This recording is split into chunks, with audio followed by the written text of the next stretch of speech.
유대인의 유월절이 가까운지라 예수께서 예루살렘으로 올라가셨더니 성전 안에서 소와 양과 비둘기 파는 사람들과 돈 바꾸는 사람들이 앉아 있는 것을 보시고 노끈으로 채찍을 만드사 양이나 소를 다 성전에서 내쫓으시고 돈 바꾸는 사람들의 돈을 쏟으시며 상을 엎으시고 비둘기 파는 사람들에게 이르시되 이것을 여기서 가져가라.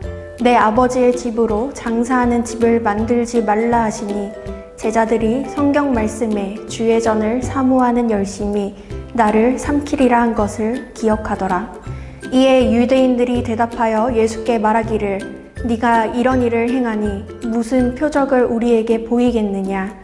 예수께서 대답하여 이르시되 너희가 이 성전을 헐라. 내가 사흘 동안에 일으키리라. 유대인들이 이르되 이 성전은 46년 동안의 지역건을 네가 3일 동안 일으키겠느냐 하더라. 그러나 예수는 성전된 자기 육체를 가리켜 말씀하신 것이라. 죽은 자 가운데서 살아나신 후에야 제자들이 이 말씀하신 것을 기억하고 성경과 예수께서 하신 말씀을 믿었더라. 요한복음 2장 13절에서 22절 말씀. 아멘. 우리 중에 화를 내보지 않은 사람은 없을 것입니다. 열심히 돈을 모아 새로운 물건을 구입했는데 구입한 첫날 누군가 흠집을 냈다면 어떻게 하시겠습니까? 오랜만에 한껏 차려입고 외출을 했는데 누가 왜 그렇게 입었냐고 손가락질하면 어떻겠습니까? 우리는 뭐라고 하면서 화를 낼까요? 우리는 새 물건에 흠집을 낸 사람이나 지적하는 사람에게 탓을 돌리며 나의 화가 났음을 열심히 표현하고 알릴 것입니다. 그런데 정말 그 사람들 때문에 화가 났을까요? 혹시 이런 일들이 일상에서 일어날 가능성이 있는 일은 아니었을까요? 로젠버그가 쓴 비폭력 대화에서는 감정의 원인이 외부에 있다고 말하지 않습니다. 그는 우리가 느끼는 감정은 상대가 어떤 행동 때문이 아니라 내 안에 있는 욕구 때문이라고 설명하고 있습니다.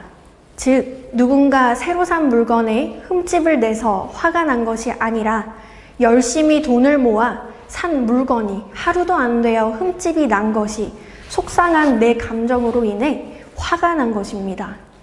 오늘 입은 옷을 지적한 사람 때문에 화가 난 것이 아니라 오랜만에 한껏 차려입은 나의 노력이 어이없게 좌절되었기 때문에 화가 난 것입니다.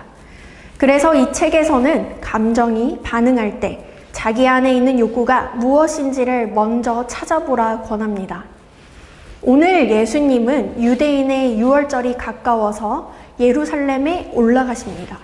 유월절은 출애굽 때의 하나님의 구원을 기억하며 유대인들이 지키는 가장 큰 절기입니다.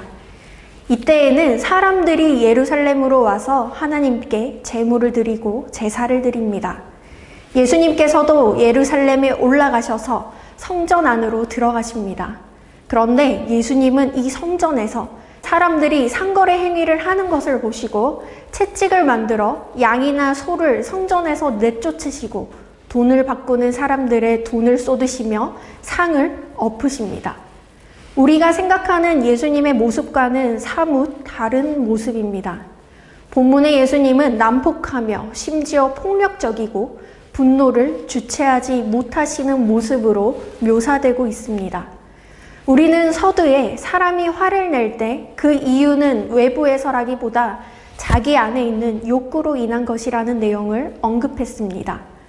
그런 관점에서 예수님의 마음을 들여다보고자 합니다. 과연 예수님께서 분노하신 진짜 예수님의 깊은 곳의 욕구, 원함은 무엇이었을까요? 예수님의 분노를 통해 무엇을 사람들에게 말씀하시기를 원하셨을까를 생각해 보고자 합니다. 첫 번째로 상인들과 제물로 팔 짐승들을 쫓아내고 환전상을 엎으시는 행동을 통해 예수님은 예배 자세를 정화하시기를 원하셨습니다. 오늘 본문 14절에서 15절 말씀에는 예수님께서 성전 안에서 장사하는 사람들을 보시고 노끈으로 채찍을 만들어내어 쫓는 상황이 전개됩니다. 상인들이 성전 뜰에서의 상거래를 하는 것을 보시고 예수님은 노끈으로 채찍을 만드셨습니다. 채찍은 일반적인 형벌을 의미하기도 하지만 하나님의 심판을 의미하기도 합니다. 따라서 예수님께서 채찍을 만드신 것은 메시아로서 하나님의 전을 정결케 하시고자 함과 성전을 더럽힌 자들에 대한 징계의 상징이기도 합니다. 그러나 근본적으로는 진정한 예배가 사라지고 형식에 치우쳐버린 당시의 유대교의 타락 전체에 대한 단호한 징계의 의지이기도 합니다. 대표적인 대상이 바로 대제사장들과 공의 회원들입니다. 그들은 제사에 필요한 예물과 성전세를 교환해 준다는 빌미로 막대한 수입을 올리고 있었습니다.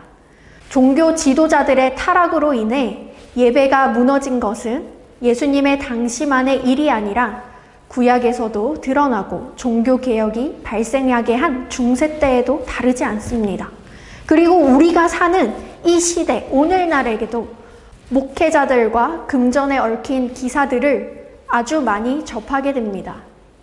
성전 정화를 위한 예수님의 채찍은 오늘날에도 내려지고 있는 듯합니다. 작년 한 해 코로나19로 인한 예상치 못한 상황은 겉만 화려했던 교회의 실체를 여실하게 드러내고 있습니다. 이 상황을 통해 그동안 우리의 예배가 얼마나 형식적이며 하나님을 위하기보다 우리의 유익을 탐한 예배였는지 돌아보는 기회로 삼으면 좋겠습니다. 교회가 힘을 잃고 예배가 무너진 것 같은 이런 상황을 지나가며 그 온화하시고 긍휼이 많으신 예수님이 채찍을 들고 분노를 발할 수밖에 없었던 그 마음을 공감해 볼 수 있으면 좋겠습니다. 내 집을 강도의 집으로 만들지 말라는 말씀을 통해 예수님께서 당신이 누구이신지 드러내기를 원하셨습니다. 16절에서 17절 말씀에는 비둘기 파는 사람들에게 이르시되 이것을 여기서 가져가라. 내 아버지의 집으로 장사하는 집을 만들지 말라 하십니다. 예수님께서 노하셔서 채찍을 휘두르고 상거래를 하는 상인들과 가축들을 쫓아내고 환전상들의 돈을 엎으신 후 예수님은 비둘기 파는 사람들에게 그들이 파는 것들을 성전에서 가지고 나가라고 그곳을 장사하는 곳으로 만들지 말라고 명령하십니다. 예수님은 성전의 본래 역할을 사람들에게 상기시키시고 싶어 하셨습니다. 예수님은 비둘기 파는 사람들을 내어보내시며 성전을 묘사하시기를 내 아버지의 집이라고 하십니다. 바로 하나님을 아버지라 부른 이것이 신성모독이라는 이유로 예수님께서 유대인들의 지도자들과 대립하게 된 것이기도 합니다. 이렇게 부를 수 있는 사람은 하나님의 아들로 오실 메시아밖에 없습니다. 예수님은 하나님이나 여호와라는 이름 대신 내 아버지라는 호칭을 통하여 하나님과 자신의 관계를 드러내셨으며 자신이 바로 오실 메시아임을 선포하는 것이기도 합니다. 성전은 하나님께서 당신의 백성들과 만나기 위한 장소로 정하셨으며 백성들의 기도를 들으시고 예배하는 곳으로 만들어 놓으셨습니다. 성전은 하나님과 만나는 장소이며 하나님이 그 백성들의 회개를 받으시는 곳입니다. 성전은 하나님의 임재를 나타내는 곳이며 하나님과 화목하는 곳입니다. 하나님과 교통할 수 있는 곳이었으며 동시에 하나님을 위한 곳이었습니다. 그런 성전에서 장사 행위를 하는 사람들을 보며 하나님의 아들이시며 메시아이신 예수님께서 분노하신 것은 당연한 욕구의 표현입니다. 누군가 역사는 반복된다고 말했습니다. 성전이 성전으로서의 구실을 하지 못하고 누군가 부를 축적하는 수단이 되어버린 역사 역시도 반복되어 오늘까지 왔습니다. 하나님의 집은 기도하는 곳이고 하나님과 만남의 장소가 되어야 합니다. 그런데 어느새 예배의 주인은 하나님이 아니라 사람이 되어 있고 기도하는 집이 아니라 친목 동호회와 같은 곳이 되어 있기도 합니다. 내 아버지의 집은 만민이 기도하는 집인데 그곳을 도둑의 굴혈로 만들었기 때문에 안타까워하셨던 예수님의 마음을 품고 교회가 교회다워지는 꿈을 꿀 수 있으면 좋겠습니다. 표적을 구하는 유대인에게 성전을 열면 예수님이 다시 사흘 만에 세우신다는 말을 통해 새 성전, 새 예배의 시대의 도래를 선포하십니다. 18절에서 오늘 본문 마지막 절인 22절까지는 성전을 헐면 다시 예수님께서 사흘 안에 일으키시겠다는 내용입니다.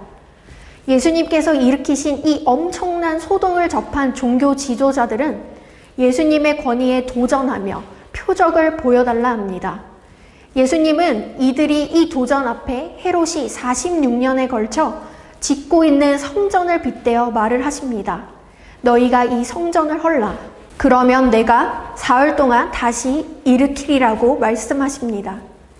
유대인들은 예수님의 말씀에 눈에 보이는 외형으로서의 성전을 이해하지만 예수님은 자신을 통한 새로운 성전, 새로운 예배를 시작하는 의미로 말씀하셨습니다. 이것이 예수님의 부활로 말미암는 성령의 능력 안에서 새로운 성전입니다. 유대인은 이 땅에서의 성전을 말했지만 예수님은 종말론적인 장소로서 하늘에 마련될 성전으로서의 당신을 드러내시길 원하신 것입니다. 예수님을 통한 새 성전과 예배의 의미는 이 사건 뒤에 나오는 요한복음 4장의 사마리아 여인과의 만남 사건에서 한 번 더 확증됩니다. 굴곡진 삶을 살았던 그녀가 예수님과의 만남에서 물었던 것은 어디서 예배할 것인가입니다.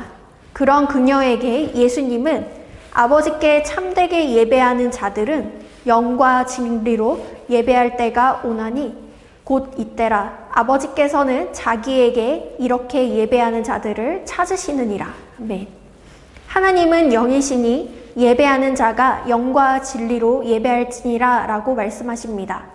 이제 예배는 장소가 아니라 예수님 자신과 예수님의 말씀과 연관된다는 것을 깨우쳐 주신 것입니다.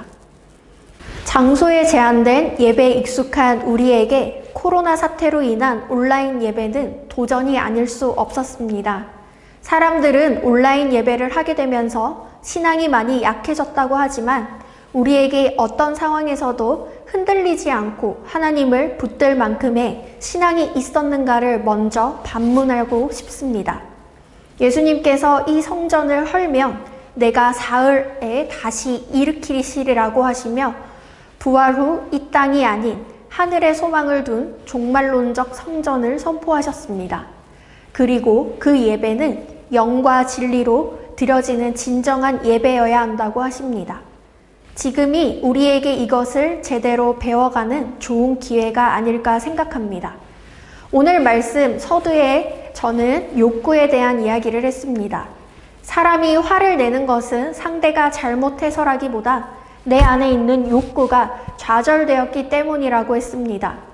그렇다면 분노하시며 성전에서 장사하는 사람들을 내쫓고 상을 엎으신 예수님의 욕구는 무엇이었나를 살펴보았습니다.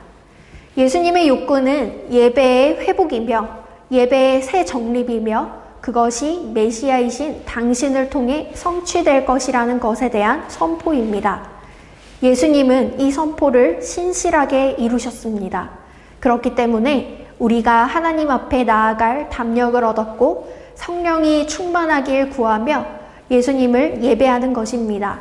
이 감격이 퇴색되어 세상의 빛이 아니라 조롱의 대상이 되어버린 지금 우리가 다시 기본으로 돌아가길 원합니다.